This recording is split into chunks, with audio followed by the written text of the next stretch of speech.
और जहां हम सभी टीचर्स अपनी तरफ से बहुत कुछ अपने बच्चों के लिए लेकर आ रहे हैं, चाहे किताबें हों, ऑनलाइन कोर्सेज हों और बहुत सारी गाइडेंस है। तो मेरे बच्चे, स्वागत रहेगा आपका इस सेमिनार में। तारीख याद रखिए, 14 दिसंबर, जयपुर।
जी नमस्कार साथियों, गुड मॉर्निंग प्यारे दोस्तों, जय हिंद, वंदे मातरम, राधे राधे।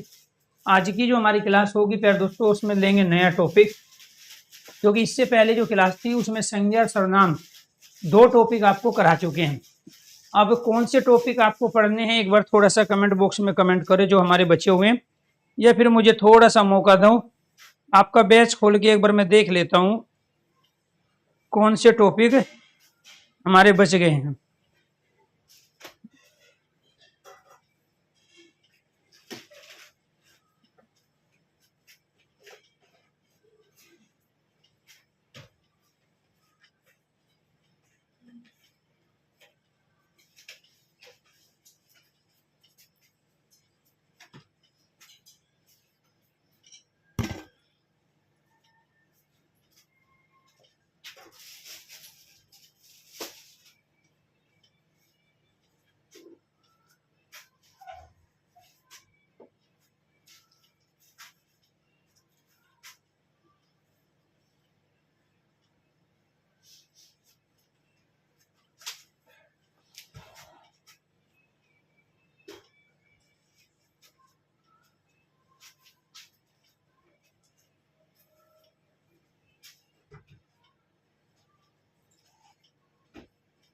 जी हाँ, जो भी टॉपिक आपको पढ़ना है पहले एक बार आप बताइए, मैं एक बार थोड़ा सा आपका कोर्स देख रहा हूँ, क्योंकि फ्राइडे के बाद आज हमारी क्लास हो रही है।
क्या कर रहे हो?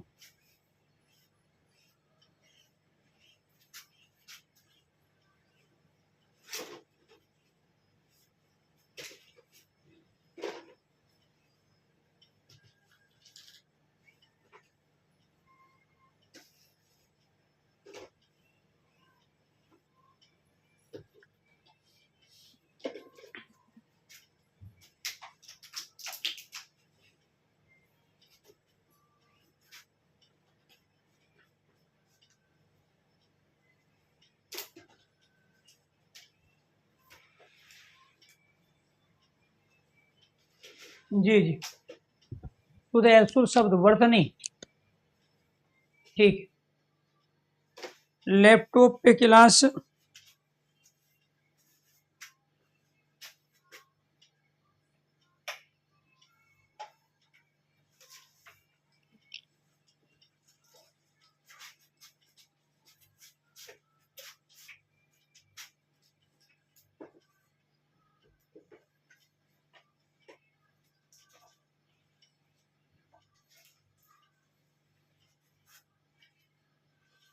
संज्ञा सर्वनाम।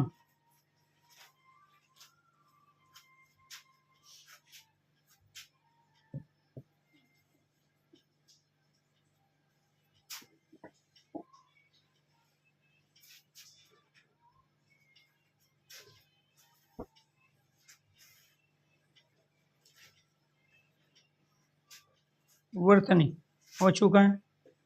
हिंदी अन्य भारतीय भाषा, शब्दावली के टॉपिक, मुहावरे, लोकोक्ति,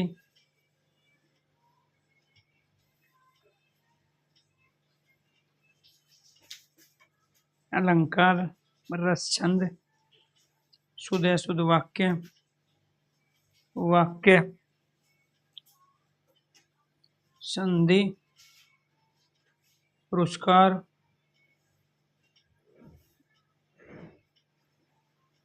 वाच्य, संज्ञा, सर्वनाम। तो हमें टॉपिक लेने हैं विशेषण क्रिया। जी,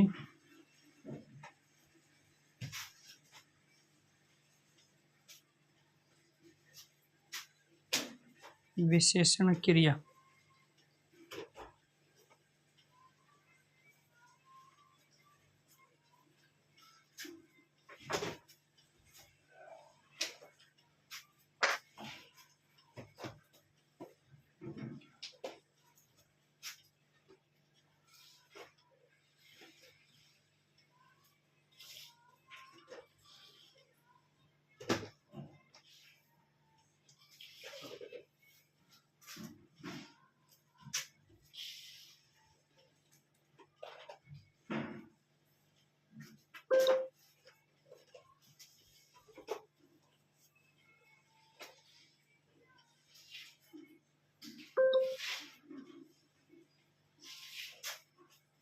चलो, अब जो टॉपिक होगा हमारा वो होगा शब्द के भेद।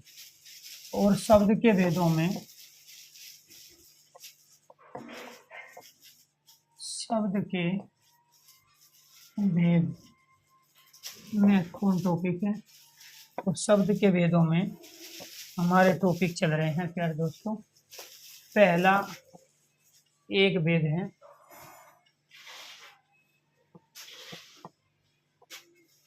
विकार, परिवर्तन, रूप, रूपांतर के आधार पर शब्द के भेद। और ये भेद होते हैं दो। इनके अंदर एक आता है प्यारे दोस्तों हमारा विकारी शब्द, विकारी शब्द, और दूसरा आता है हमारा अविकारी शब्द। विकारी शब्द और अविकारी शब्द। विकारी शब्द का दूसरा नाम पदबंध भी होता है और अविकारी का दूसरा नाम अव्यय और निपात भी होता है। विकारी जो होते हैं ये लिंग वचन काल कारक में बदल जाते हैं, अविकारी लिंग वचन काल कारक में बदलते नहीं हैं। ये होते हैं 4 प्रकार के, ये भी होते हैं हमारे 4 प्रकार के। इन 4 प्रकार के अंतर्गत हमारा एक आता है संज्ञा, जो आप पढ़ चुके हो पिछली क्लास में। दूसरा आता है सर्वनाम। तीसरा आता है दोस्तों हमारा विशेषण, और चौथा आता है हमारा क्रिया। अब इसमें से जो संज्ञा है, इस संज्ञा के भेद होते हैं हिंदी में 5, जो आप पिछली क्लास में पढ़ चुके हो। सर्वनाम के भेद होते हैं 6, ये भी हो चुका है। विशेषण के भेद होते हैं प्यारे दोस्तों हमारे 4, और क्रिया के भेद होते हैं 2, 8 और 10 भेद। 2, 8, 10। 2 होते हैं हमारे रचना के आधार पे, कर्म के आधार पे। 8 होते हैं हमारे अर्थ के आधार पे, और 10 होते हैं हमारे प्रयोग के आधार पे। इसके बाद यहाँ पर जो अविकारी होते हैं वो होते हैं 4 प्रकार के। इसमें है क्रिया, विशेषण, अव्यय। अगर आपने कभी भी मेरे से ये टॉपिक पढ़े हैं तो दोबारा भी पढ़ना है, क्योंकि किसी भी एग्जाम में सबसे ज़्यादा इन्हीं टॉपिक का रोल होता है। ये क्या है? क्रिया, विशेषण, अव्यय। क्या होते हैं? क्रिया, विशेषण, अव्यय। इसके बाद क्या है प्यारे दोस्तों हमारा संबंध बोधक अव्यय। कौन सा है जी? संबंध बोधक अव्यय। और तीसरा है हमारा समुच्चय बोधक अव्यय। समुच्चय बोधक अव्यय। 4 जगह ये प्रयुक्त होंगे, इस चीज का आपको ध्यान रखना है, ठीक है। इसके बाद है हमारा यहाँ विस्मय बोधक अव्यय। विस्मय बोधक अव्यय। एक क्वेश्चन तो यहाँ से बना हमारा भेदों वाला।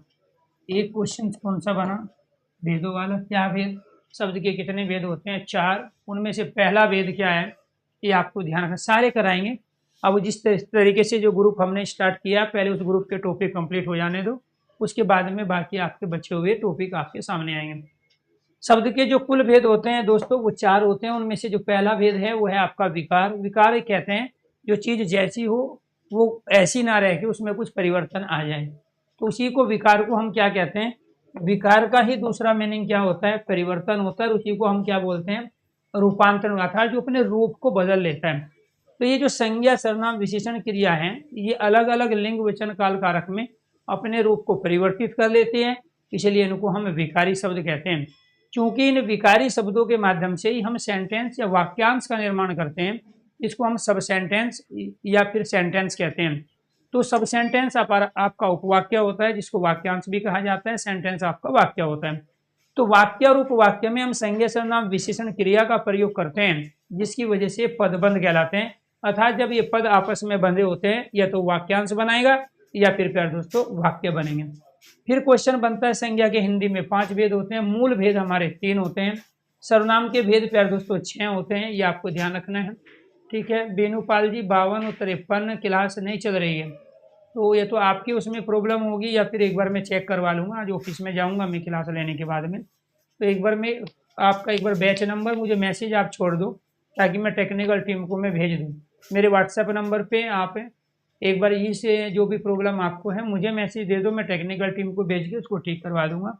तो संज्ञा के भेद कितने होते हैं? 5। मूल भेद 3 होते हैं, जो कि आप पढ़ चुके हो पिछली क्लास में।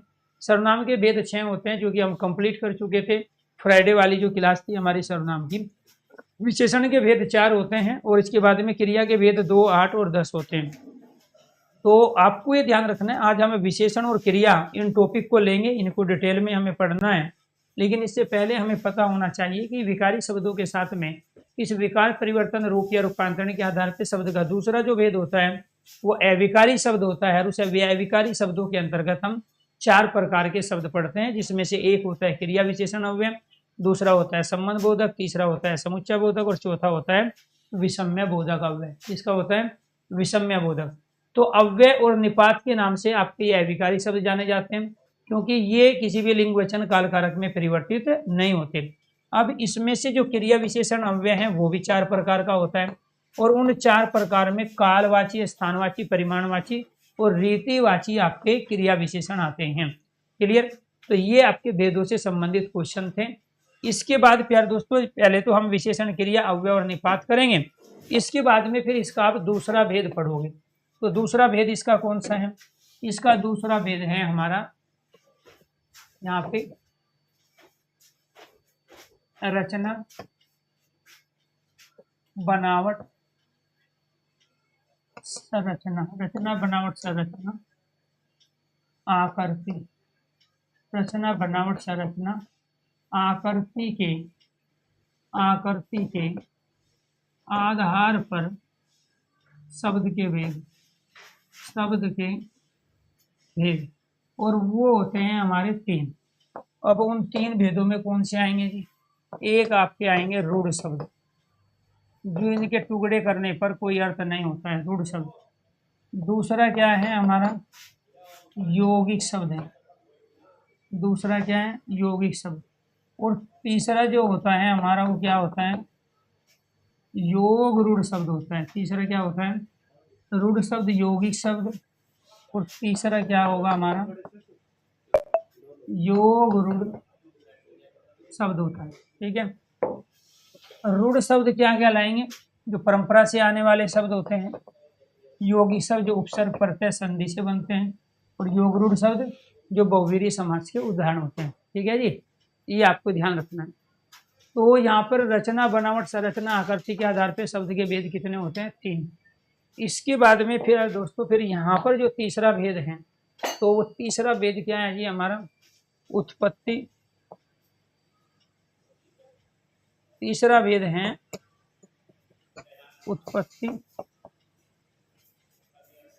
व्युत्पत्ति, उत्पत्ति, व्युत्पत्ति, उत्पत्ति, व्युत्पत्ति, उद्गम, उद्गम और उद्भव। उद्गम उद्भव के आधार पर, उद्गम उद्भव के आधार पर शब्द के भेद, और ये होते हैं 5। इन 5 भेदों में आएंगे आपके ये बात: तत्सम, दूसरा तद्भव, तीसरा देशी, इसके बाद में विदेशी, और 5वां क्या है जी हमारा? संकर शब्द। 5वां क्या है? संकर शब्द। तो ये 5 भेद हमारे उत्पत्ति, व्युत्पत्ति, उद्गम और उद्भव के आधार पे होते हैं। क्वेश्चन किस तरह से आएंगे ये देखो। जैसे एसएससी जीडी के अंतर्गत ध्यान रखना, डायरेक्ट तत्सम अपने आप में टॉपिक तो है, लेकिन क्वेश्चन से नहीं देगा वो। जैसे अग्नि का क्या होगा, तद्भव आगे ऐसे नहीं देगा। वो क्या करेगा? एक सेंटेंस देगा रिक्त स्थान में, और वो कहेगा तत्सम शब्द से रिक्त स्थान की पूर्ति करो, तद्भव शब्द से रिक्त स्थान की पूर्ति। ये नया क्वेश्चन है जो हाल फिलहाल के एग्जामों में पूछा जा रहा है, कि वो सेंटेंस देगा, और सेंटेंस दे के उसमें से जो 4 ऑप्शंस हैं वो तत्सम और तद्भव होंगे, और वो कहेगा कि इसको देशी शब्द से, या इसको विदेशी शब्द से, तत्सम से, या फिर इसको तद्भव शब्द से रिक्त स्थान को पूरा करना है। कई बार क्वेश्चन डायरेक्ट दे देता है कि तत्सम का तद्भव बताओ, तद्भव का तत्सम बताओ। कई बार जोड़ों के रूप में देगा। ठीक है, 2 जोड़े देगा कि कौन सा तत्सम तद्भव की दृष्टि से सही है, कौन सा तत्सम तद्भव की दृष्टि से अशुद्ध अर्थात गलत है। कई बार वो एक ही ऑप्शन में 4-4 शब्द देगा, और वो कहेगा कि दिए गए विकल्पों में से कौन सा विकल्प तत्सम से संबंधित है, कौन सा तत्सम से संबंधित नहीं है, किसमें सारे तत्सम का प्रयोग है, किस विकल्प में सभी तद्भव है, किस विकल्प में तत्सम और तद्भव दोनों का प्रयोग हुआ है। तो इस तरीके से आपसे वहाँ पे क्वेश्चंस की वैरायटी ये पूछेगा, तत्सम, तद्भव, देशी, विदेशी और संकर की। ऐसे ही वो ये पूछेगा रिक्त स्थान की पूर्ति रूढ़, यौगिक और योग रूढ़ शब्द से कीजिए, या दिए गए शब्द का जो है आप प्रकृति प्रत्यय बताइए क्या है, ये कैसे बना है, उसमें से आपको बताना होता है। ठीक है, कि कौन सा उपसर्ग है, इसमें कौन सा प्रत्यय है, कौन सी क्रिया, कौन सी संज्ञा से बना है। तो वे शब्द हम डिटेल में पढ़ेंगे इनको, रूढ़, यौगिक और योग रूढ़ को। लेकिन हम ये टॉपिक करने के बाद में यहाँ आ गए। तो अब जो टॉपिक आपके इस सप्ताह होंगे वो विशेषण है, क्रिया है, अव्यय निपात। ये अव्यय निपात हर जगह क्वेश्चन पूछा जाए, एसएससी जीडी हो, यूपी पुलिस कांस्टेबल हो, एनी अदर टीचिंग के एग्जाम हो, यूपीएसआई हो, ये वे टॉपिक हैं जो हर किसी के सिलेबस का हिस्सा है। आज तक किसी भी पेपर में चाहे 5 क्वेश्चन हो, 10 क्वेश्चन हो, 40 क्वेश्चन हो या 37 क्वेश्चन हो, ठीक है, आज तक ऐसा नहीं हुआ कि उसने अव्यय और निपात वाला क्वेश्चन ना पूछा हो। आज तक ऐसा नहीं हुआ कि उसने संज्ञा सर्वनाम विशेषण क्रिया वाला टॉपिक ना पूछा हो। इसलिए आपको इनको डिटेल में पढ़ना है, और एक बार नहीं बल्कि 2-2 बार पढ़ना है, क्योंकि ये वे क्वेश्चन हैं जो पेपर में आप परीक्षा देने जाओगे, ये क्वेश्चन आएंगे। इसलिए सबसे बड़ा रोल इन्हीं का ही होता है। तो आज टॉपिक जो करेंगे प्यारे दोस्तों, वो करेंगे हम सर्वनाम वाला टॉपिक। के सर्वनाम के सारे भेद हो गए थे ना, 6 के 6 पिछली फ्राइडे को जो क्लास हुई थी। ठीक है, ठीक है जी।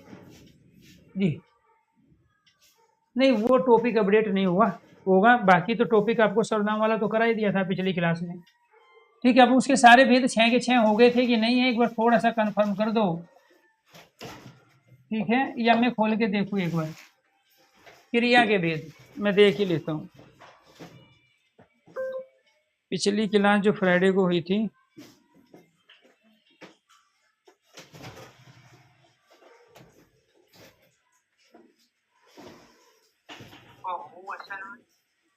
तीसरी कंडीशन क्या है के लिए, ये भी क्या कहना है, संबंधवाचक सर्वनाम। हाँ, पूरा नहीं हुआ था सर्वनाम, पूरा नहीं हुआ था भाई। संबंधवाचक ना, हो गया था, हो गया था 6 के 6 भेद संबंधवाचक क्रिया वाला टॉपिक है भाई। बताया करो क्रिया के भेद। तो क्रिया के जो भेद हैं प्यारे दोस्तों, एक तो है हमारा रचना या कर्म के आधार पर, रचना या कर्म के आधार पर क्रिया के भेद। तो वो क्रिया के भेद हैं 2।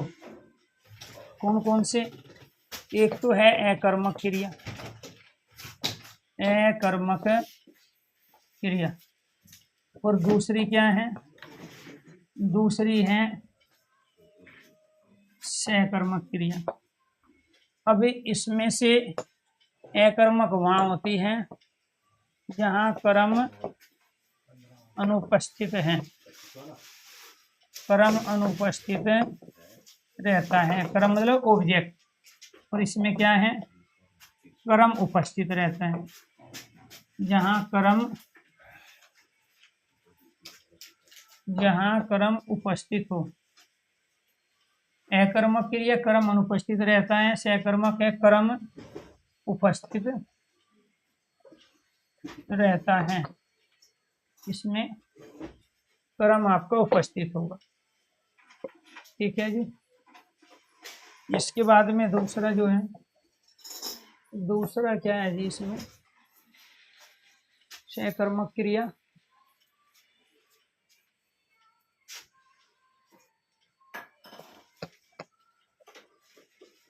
अर्थ या प्रयोग के, अर्थ या प्रयोग के आधार पर क्रिया के भेद। अर्थ या प्रयोग के आधार पर क्रिया के भेद कितना है? 8 से लेकर 10 भेद हैं। अब इन 10 भेदों में कौन कौन से आएंगे? अर्थ या प्रयोग के आधार पर क्रिया के भेदों में एक भेद आएगा आपका मूल क्रिया।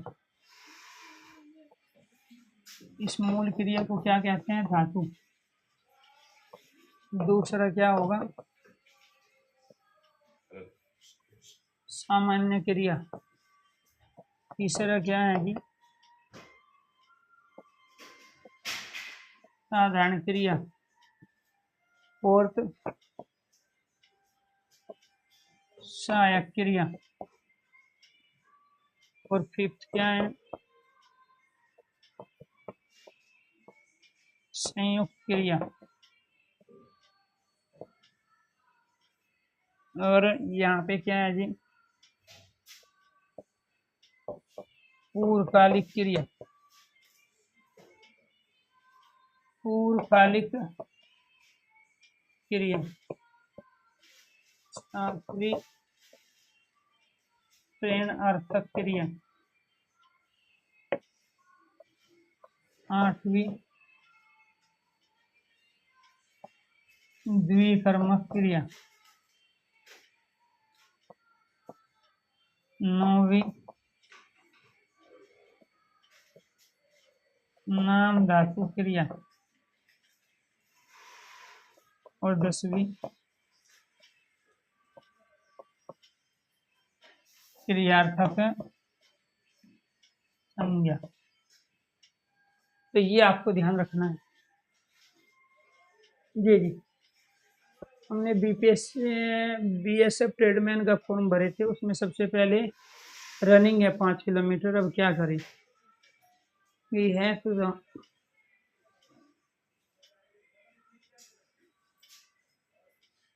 सॉरी मनी जी, आपको देखो फिजिकल की आप तैयारी करते रहो, उसमें कितने घंटे दोगे आप? सुबह शाम आपके 2 घंटे चले जाएंगे, 1-1 घंटे आप रनिंग करो। फिजिकल में आपको ये ध्यान रखना है, आपको सांस साधना होता है। अगर आपका सांस जो है बहुत ज़्यादा आपके फेफड़ों को भर रहा है, सांस फूल रहा है, तो स्वाभाविक बात है 5 किलोमीटर की जो दौड़ आपको लगानी है दिए गए समय में, वो आप नहीं लगा पाओगे। और वो होगा प्रैक्टिस से। अब ये नहीं कि आप रोज़ आपको 5 किलोमीटर दौड़ना है। आप पहले 2 किलोमीटर दौड़ो, फिर 2.5 दौड़ो, फिर 3, फिर 3.5, फिर 5, फिर कंटिन्यू 5 किलोमीटर दौड़ो।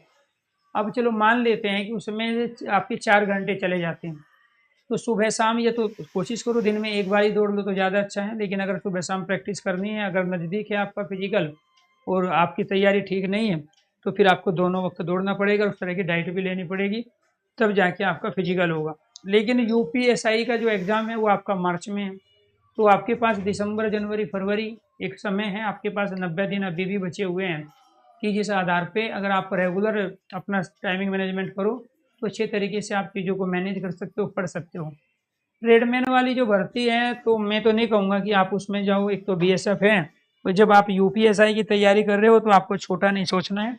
अगर यूपीएसआई का सिलेबस आपका हो गया अच्छे से कंप्लीट, और बाई चांस चलो मान लेते हैं 1% आपके नसीब में नौकरी नहीं है अभी, लेकिन जब आप यूपीएसआई के सिलेबस को कर लोगे, मैथ को, रीजनिंग को, हिंदी को, जीएस को, तो मैं दावे के साथ कहता हूँ अगर आपके पास एज बची है, कोई भी छोटी नौकरी आप 2026 में ले जाओगे अपने दम पे।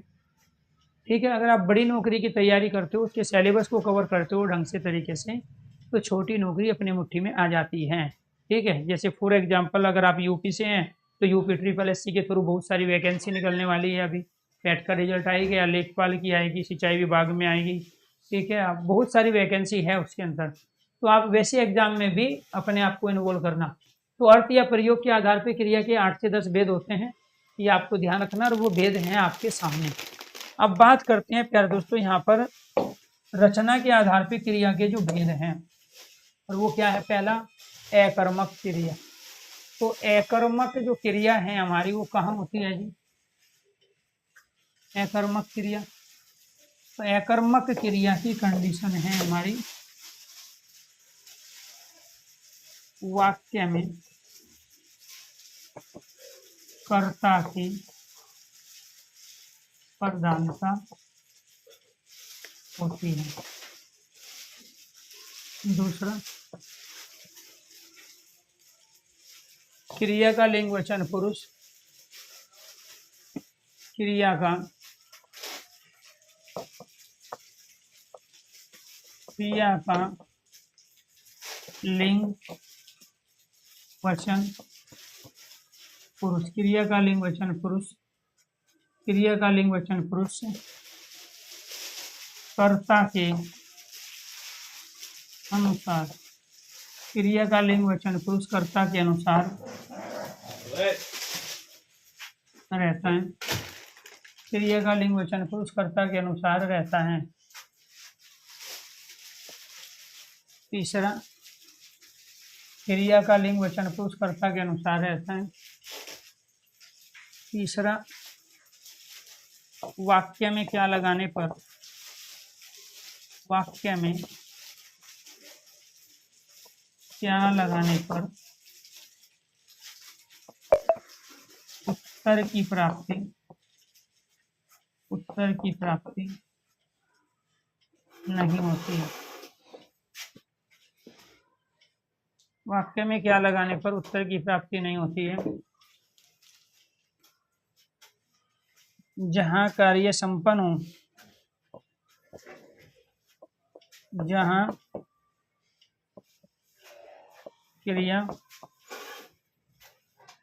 क्रिया संपन्न होती है, जहाँ क्रिया संपन्न होती है उसे, जहाँ क्रिया संपन्न होती है उसे आधार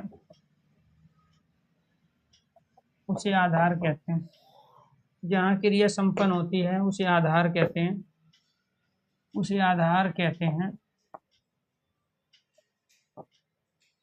क्रम नहीं।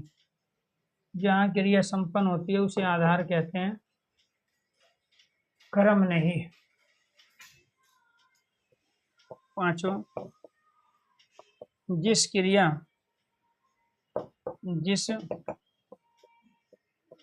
को करने के लिए क्रम की आवश्यकता नहीं होती है। जिस क्रिया को करने के लिए क्रम की आवश्यकता नहीं होती है।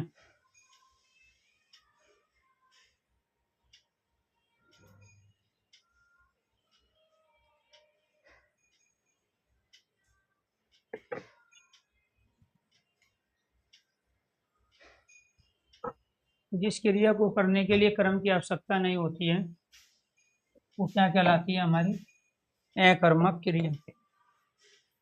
जैसे रोना, हंसना, खिलखिलाना, रोना, हंसना, खिलखिलाना, सोना, मुस्कुराना,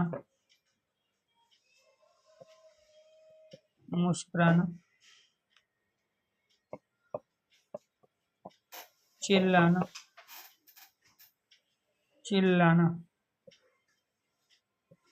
कूदना,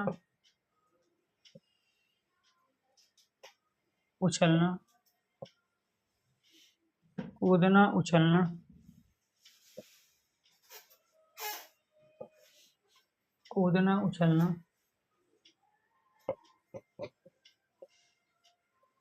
शर्माना, लज्जाना, चलना, फिरना, जाना, चढ़ना, ये सारी क्रियाएं बिना क्रम के होंगी। इसमें केवल और केवल कर्ता की आवश्यकता पड़ेगी। किसकी आवश्यकता पड़ेगी? कर्ता की। अब जैसे आपको सोना है, नींद आ रही है, तो आप बस में भी खड़े खड़े सो जाओगे, जरूरी नहीं आपको बेड मिले तभी आप सोओगे।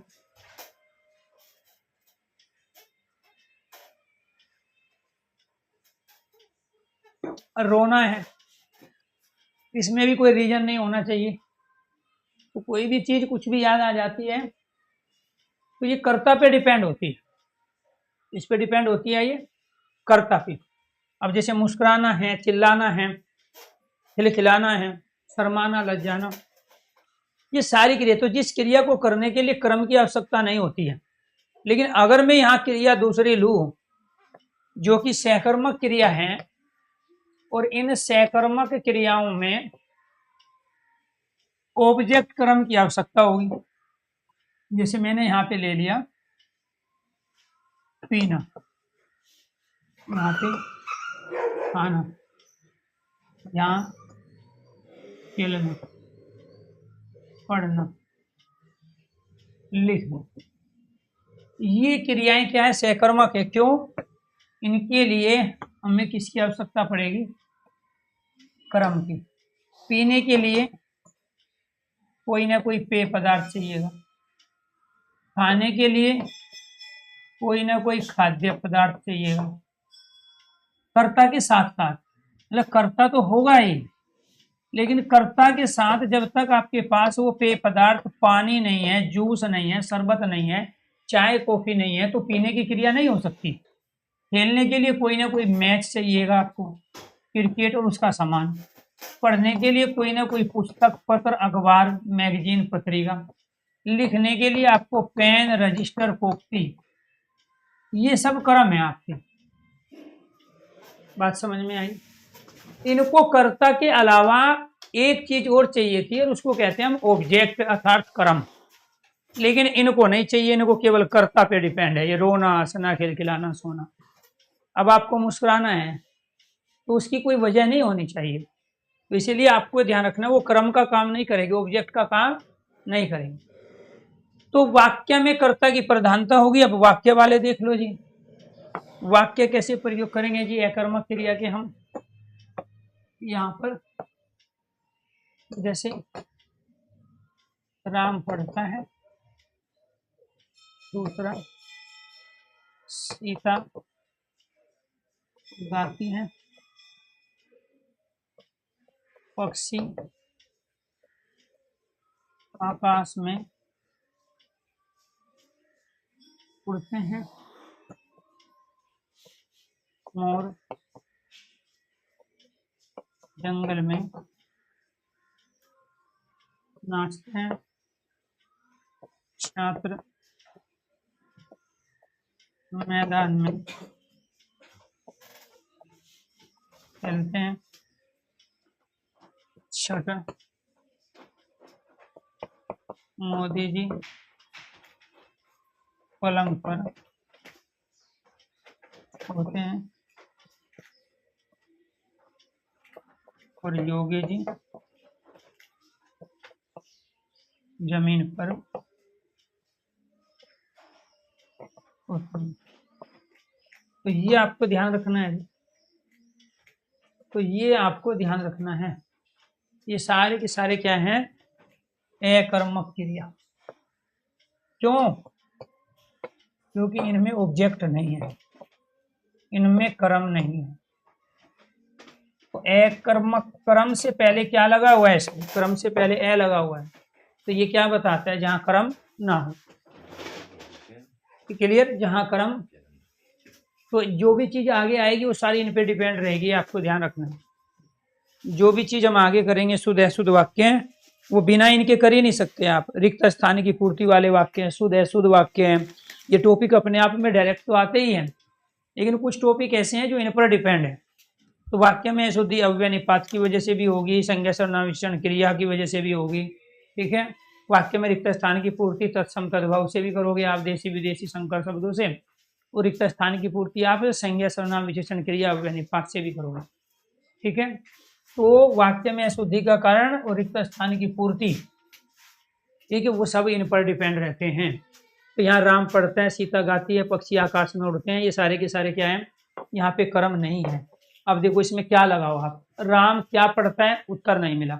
यही तो कंडीशन अप्लाई हुई सारी। देखो वाक्य में कर्ता की प्रधानता है, सब में क्रिया का लिंग वचन पुरुष कर्ता के अनुसार है। क्यों? क्योंकि कर्म है ही नहीं। वाक्य में क्या लगाने पर उत्तर की प्राप्ति नहीं होगी? जहाँ क्रिया संपन्न होती है उसे आधार कहते हैं। तो वो आधार क्या है? वो आधार ये है जिसको आप कई बार कर्म मान बैठते हो।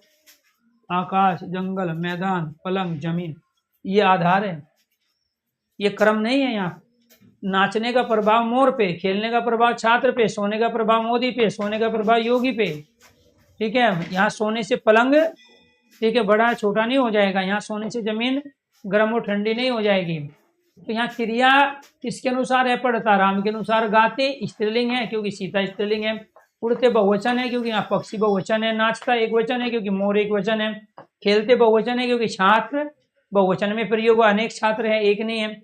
मोदी पलंग पर सोते हैं, तो यहाँ पे अपने आप में जी का प्रयोग हुआ है। तो जब जी का प्रयोग करते हैं तो बहुवचन में प्रयोग करेंगे क्रिया का। ठीक है भाई? माता जी, गुरु जी, पिताजी, मामा जी, चाचा जी, दादाजी, नाना जी, इन सब का प्रयोग हम आदर के लिए करते हैं। जैसे शिवाजी सच्चे वीर है, महापुरुष है, तो महापुरुषों का प्रयोग, महानुभावों का प्रयोग, पूजनीय व्यक्तियों का प्रयोग हमेशा बहुवचन में किया जाता है। जब उनके साथ जी लगा रहे होते हैं तो भी क्रिया बहुवचन में ही प्रयुक्त होती है। तो यहाँ आपको ध्यान रखना है, ये सारे के सारे क्या थे? अकर्मक क्रिया। अगर ये समझ में आ गए हो तो एक बार सारे स्टूडेंट ओके कीजिए, यस कीजिए। और दूसरा क्या है हमारी सकर्मक क्रिया है। दूसरा क्या है जी, सकर्मक क्रिया। कहाँ होगी जी सकर्मक क्रिया?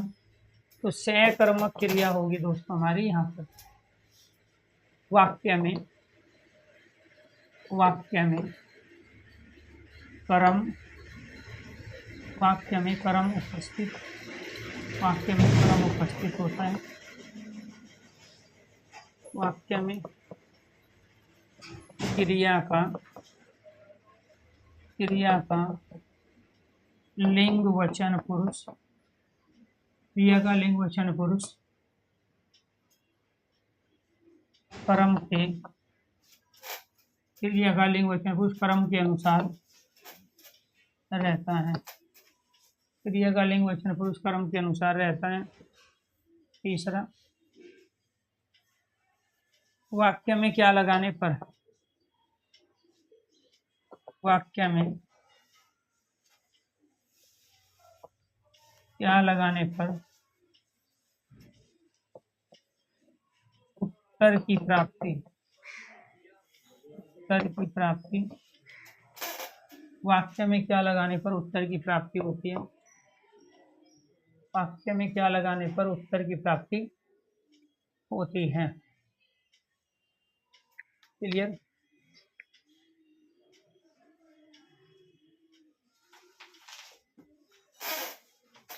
ठीक, जैसे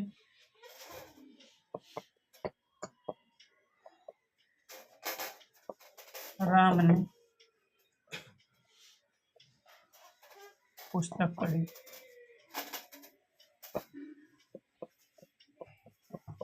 सीता ने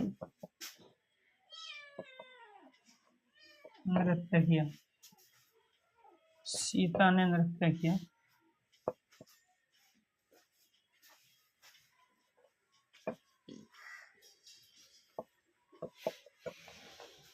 छात्र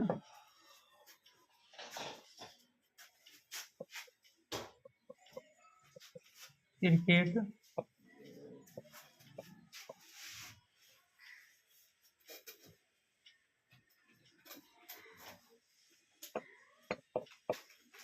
बच्चे आकाश में पतंग उड़ाते हैं।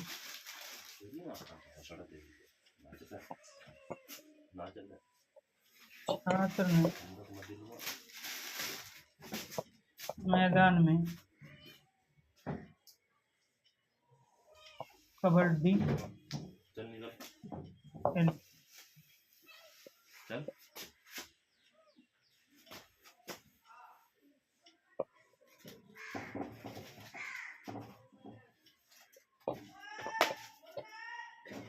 सृष्टि ने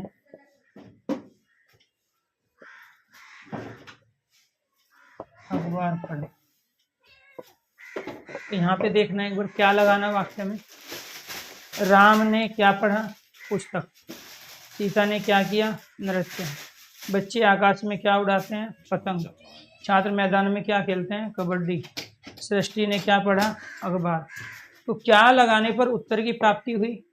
ऊपर से आपको ये ध्यान रखना है, यहाँ पे पुस्तक, नृत्य है, यहाँ पतंग, कबड्डी, अखबार, ये सब कर्म है।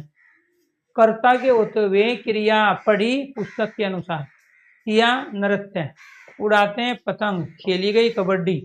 छात्र पुल्लिंग है, यहाँ खेली स्त्रीलिंग है, किसके अनुसार आया? कबड्डी के ना। उड़ाते बहुवचन पतंग के अनुसार, किया नृत्य। सीता स्त्रीलिंग है, किया पुल्लिंग, क्रिया किसके अनुसार आया? नृत्य। यहाँ पे पढ़ी पुस्तक है, राम तो पुल्लिंग था, पढ़ी क्रिया किसके अनुसार आया? पुस्तक के अनुसार। सृष्टि ने अखबार पढ़ा, तो यहाँ पे पढ़ा किसके अनुसार आया? अखबार, जबकि सृष्टि क्या थी? स्त्रीलिंग, तो क्रिया स्त्रीलिंग की आनी चाहिए थी, लेकिन नहीं आई। क्यों? क्योंकि इसमें कर्म मौजूद था।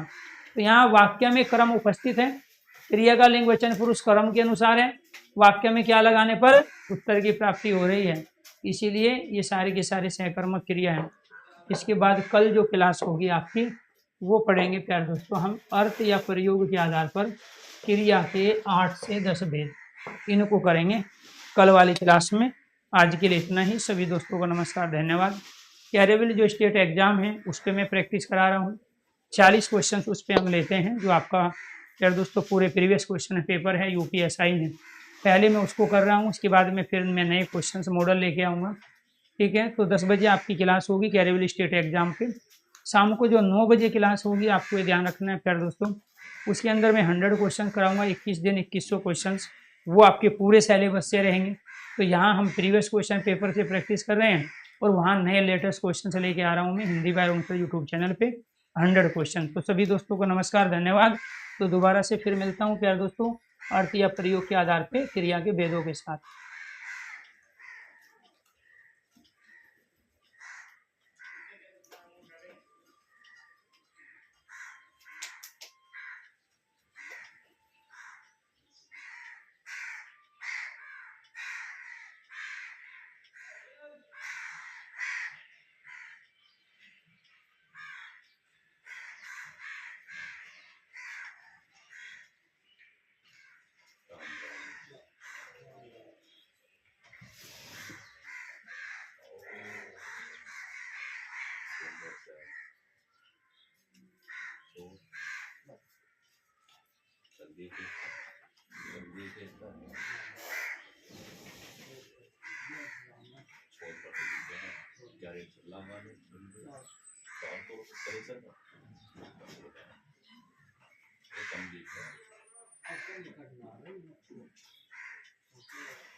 चलो, अरे